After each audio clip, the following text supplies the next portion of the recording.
independent factions who have engaged in fratricidal wars and election-based democracy with biased aides, wars for terrorism which are maliciously fabricated and maintained, injected against us, especially in Mali, Burkina Faso, and Niger. Dominating us, that's what it's all about. Stepping on our necks, as was the case of the unfortunate George Floyd in the United States. Is that democracy? Oh, he knows. My man knows exactly what's happening. It's not democracy. It's just they just whitewashing. They're brainwashing some of these African politicians.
Only continent in the world where the people sing and dance and applaud those who impoverish them, who starve them, and who torture them. The misfortune of Africa is to have met France. End of quote. The misfortune of Africa is to have met France. End of quote.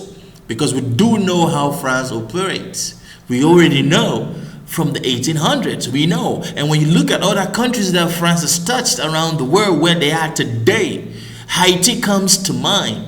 So this man, he's spewing it. And only in Africa where you will see a politician, a corrupt politician, being applauded while he throws crumbs to the people he oppresses. It's only in Africa. You might say they are scared to be eliminated. You might say they are cramming They need them crumbs that he's tossing at them. It's a whole lot we can talk about. Let's go. It's true that the West was violent with Africa, raped it, and stole from Africa. So what is our share of the responsibility in all of this as African leaders? Is it not us, the African leaders, who have abandoned our identity? Our names have disappeared in order to make way for other names that do not match our realities. We need to reconquer our own culture and take ownership. And that's why today people try to make us believe that our values and our attitudes are not natural. That's what the West does. They come in with that propaganda. They make you think that your culture, your tradition, your norms are not good. They make you blame your ancestors. They make you blame your culture. They make you, they pull you away from your values so that you can start taking some of their values. This is a young 34-year-old leader talking. He speaks for his generation, and he's hitting the nail on its head. And are not part of freedom, and that there will never be a question of homosexuality for us.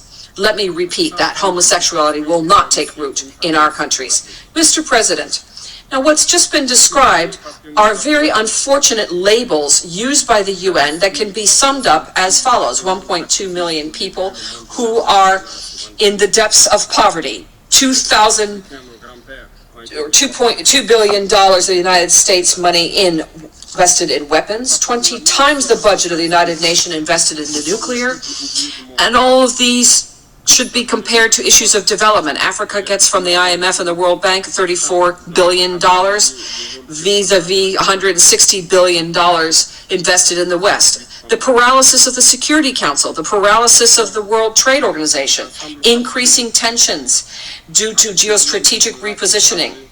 America is the only country who invests more in military than any other country on earth. Let me just say this. The fact that you invest more in military weapons, it shows that you are aware that you've done a whole lot. You've committed a whole lot of atrocities around the world. America and her allies, you have committed a whole lot of atrocities around the world that your only bet is to invest more in military so that you can be prepared to fend off those who are coming for your neck. Sounds like a criminal to me. The World Health Organization, which is increasingly dominated by Western pharmaceutical companies and trade interests. We see this, for example, with the priority attached in terms of trade to vaccines against COVID-19. The United Nations is more and more in the shadows of its own attempts of being taken hostage by a conglomerate of international powers. Now, it has already been taken because the United Nations is being used by a conglomerate of world powers for their benefits. When they want something, they go in there and the United Nations okays it. When they don't want it, that's just what it is. We see it now. Consequent of all this, the African people, generally speaking, and in the Sahel specifically, will fight tooth and nail so that ECOWAS and the African Union and even the United Nations become service institutions truly in the service of the peoples of the world, for the profound emancipation of these peoples and true social progress. Because the lack of these organizations, their inefficiency, their lack of sincerity, their client-based decisions in variable geometry, their crimes, the promotion of bad governance, looting, social disorganization, and corruption all lead unfailingly to coups d'etats, which are then just consequences of all the aforementioned. So let's look at the root causes, which... Always go into the root cause. You need to know exactly where it's coming from. But I like the fact that he states categorically clear that the Sahel region, we are going to fight tooth and nail to ensure that our people get it right. If the UN doesn't want to do it, we are going to do it for our people, and the UN will toe the line. Powerful, man. Will disappear. If we continue with this, putting our heads in the sand like the ostrich, with this hypocritical form of diplomacy, with state-sponsored crimes and organized crime, state-sponsored lies, constitutional lies, and the making heads of state for Africa. Even the United Nations will State sponsors crime, state sponsors lies, propaganda. The West, they put who they think that is going to serve them best in the country. You feel me? And then they back them up. And then constitutional lies, these people come in and they change the constitution. Sometimes the Western powers tell these African leaders, go ahead and change the constitution. Amend the constitution so that you can be there for long. Because the more you are there, the more they steal. We can steal your resources. Think. not be spared this coup d'etat. In this regard, and in order to take our destiny in our own hands, Mali, Niger, and Burkina Faso signed the Partnership of the States of the Sahel, which is abbreviated as the AES. The AES is an architecture that was set up to secure our countries by a treaty with revised authority for development, including the region of Lipto-Gourma. This Burkina Faso protect this man, Africa protect this man, African Union. We need to protect this man from the likes of President Tinubu and ECOWAS. We need to protect this man because the West is going to do everything like they've done. You know, we've seen his predecessors, Gaddafi, Thomas Sankara, Patrice Lumumba, we've seen them, Samore, we've seen them take them out. We got to protect this man. Taking into account the security situation and the lack of a partnership, what's at stake here is our own resources and working together in order to eradicate discontinuity in operational maneuvering. Mr. President, I say here with force and firmly, in an intelligible and highly spoken voice, the following. First, we African peoples are profoundly democratic. By way of proof, our attachment to human dignity goes beyond democracy. We are. Don't let the West make you think that you are not democratic just because they want to come in and manipulate you. They will throw these propagandas to make us Africans feel like we need civilization. They need civilizations. And I've never ever seen an African country goes to Europe and tries to take over, control them or tell them what to do. I've never seen an African country go somewhere in Asia, North America, try to, no, I've never seen that. Because we respect that. But them mighty democrats in the world, mighty beacon of civilization, they go around killing, assassinating. Wake up, Africa, wake up. Transcends it. What we refuse is the lesser democracy, this trap of democracy, which has been extended. Electoral-based democracy, which turned out to be a way of controlling our states through playing musical chairs with the leaders, who are often imposters and corrupt, who steal and rape. Second, we Africans are today recognized in our dignity as people, in the sense of one person is equal to one person. The answer is no. Above and beyond circumstances that have been set forth to put us to sleep, but rather to serve us. That is the African and Black continent, which is scientifically recognized as the very cradle of humanity and civilization that has been placed under control and domination. What will it take for African leaders to get that message?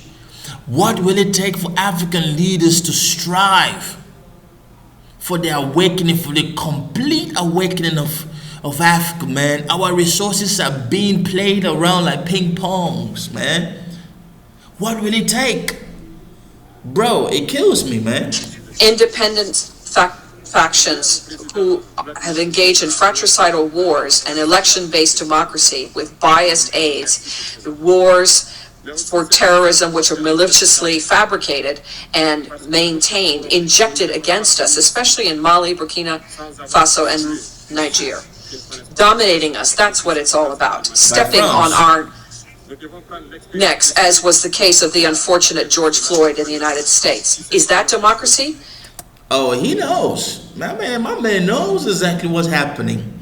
It's not democracy, it's just, they just whitewashing, they're brainwashing some of these African politicians. You feel me? They are. And to think that the Republic of Niger was selling a kilogram of uranium at 80. Come on, bro. I would have been upset if I had known this ish. It's crazy. And that puppet was accepting it. These are partisans of a special kind of liberty that is intellectually justified to justify barbarism against our peoples, fighting supposedly for dignity and sovereignty. And that's why we have decided to say no. No to all these so-called friends who want our so-called good or who threaten us with war, to impose their friendship. That's why we want... You cannot impose your friendship to us. We don't want you. Stay at your own side. Let us be on our own side. It's a day in something. Only my Nigerians will know it. It's a day in... Day aside, make a day aside. It's a day in something. We don't want the democracy sold to us by wolves in sheep's clothing. Facts. We need to provide adequate leadership for our people so they can seek their own happiness, for the full emancipation and true social progress. We don't want democracy sold to us by wolves in sheep clothing. No, France, we don't want. Il faut dégager de l'Afrique. Il faut dégager. Nous sommes déjà les adultes. On voit les choses. Our people, be it economic, social, cultural, or security development. Third, the African people, generally speaking, and in the Sahel specifically, have discovered the chains of economic, security, social, cultural alienation that have materialized in secret agreements with France, where they committed to break their true emancipation. This includes, amongst others, the colonial debt. We will not turn a blind eye to this and pay it while allowing our people to die of hunger or... So many African colonies, so many French colonies have been paying this colonial debt. Look at Haiti today. It's a problem in Haiti. And all the 14 countries, well, some of them already kicked, they are still paying this debt. They will come out and lie to you, but they are still paying these debt. How do you pay that debt and then your people stay hungry? How? Just because they are giving you maybe breadcrumbs, you poor puppet. You've never seen 10 million in your life, so you want to amass as much as possible. This is sad, but this is the reality. Thirst or disease. Second, the issue of the currency, the franc CFA. This is called the franc of the French African colonies. This is not African property. Legally speaking, property is the right to be able to dispose of something in the most absolute way, according to Article 544 of the French Civil Code. A patent is therefore held by France on the currency, the French CFA, and therefore it is the property, but it's the property of the African Francophone states. And what's amusing here is that the bills are produced by France for West Africa, and they're different from those of Central Africa. How come to this stage, this age, 2023, another country is printing currency for another country?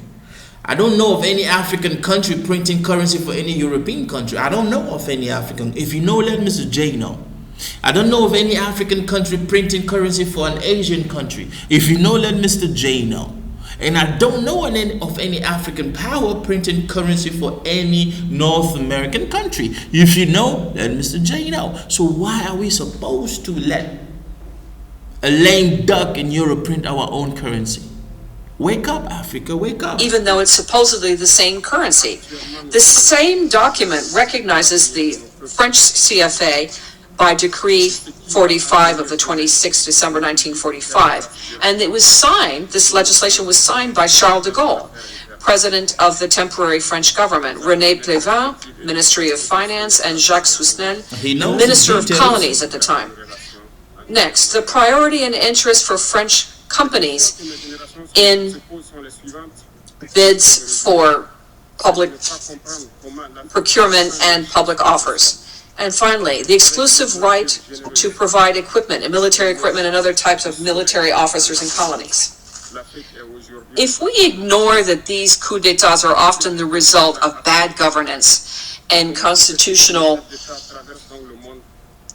maneuvers in order to provide additional mandates. That will always happen. We need to be lucid about this and root out the real causes and require. Let's not just look at things like the West will always look at these things in the propaganda format. Oh, these people taking coups, da da da da da. No, but we know the cause, the root cause.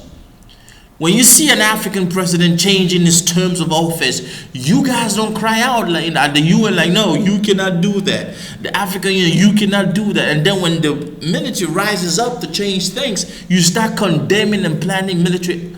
Man, this brother, we need to protect this man. Respect of democratic rules and virtuous governance. 5, the African people don't have a problem with the French people. It's rather French policies and politics we have a problem with, the condescending. The African people do not have a problem with the French people. We have a problem with your policies, period. Change your policies and then we're going to be best of friends. But once you want to keep your policy of robbing and stealing from us, then we're going to have these anti-French sentiments, which you guys created, not Africans. We are just waking up. You feel me? That's what we reject. Refusing an ambassador to Niger is a violation of international law, especially Article 1 and 2 of the Vienna Convention, paragraph 9, on diplomatic relations of 1961. By deciding to refuse artists from Burkina Faso, Mali, and Niger in France, that is a serious undermining of cultural wealth and refusal of recognition. That's petty because they don't have anything they can do in retaliation. France is petty like that, petty and broke. And I cannot wait to see this country go. I mean, I pray that during my lifetime, I see this country become as poor, as broke as anything, and especially the West, because your economies are going to. An artist is a psychic doctor, even at long distance.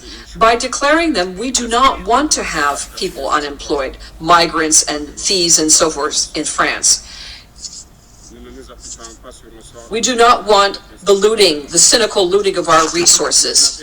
What we want is a sincere recognition of our peoples throughout the world, which includes Burkina Faso, Mali, and Niger, that we should be accompanied in this difficult time on our path towards full emancipation with expression of dignity, honor, liberty, equality, prosperity, justice, and then, of course, peace. Given the situation currently in Burkina Faso, the Burkinabe government has implemented vigorous action to adopt a new development plan, the Action Plan for Stabilization and Development, with 4 main pillars of priorities. First, to fight terrorism and restore territorial integrity. Second, response to the humanitarian crisis. 3, restore the state and improve governance. And finally, national reconciliation and social cohesion. It's a good leader. This is a good leader, man. I don't even know what to say because he knows that he's a good orator too. This man can speak without fear. And he's only 34 going to 35. These efforts are geared to providing the Burkinabe population with better living conditions while commending our partners who have accompanied us. We heartily invite them, those who still have a doubt or who might be tempted by the false content of reports on what is happening, we invite them to accompany us with the following conditions. False propaganda, because they will always do it. That's the Western media, that's all they know how to do. They want to sway people towards their own ideologies. Keep an open mind, you will learn a whole lot. You will see the demonic nature of the West and its allies. Long live the United Nations, long live this 78th session of the General Assembly, long live the people who fight, long live solidarity, long live free Africa, long live the states of the Sahel, long live until victory.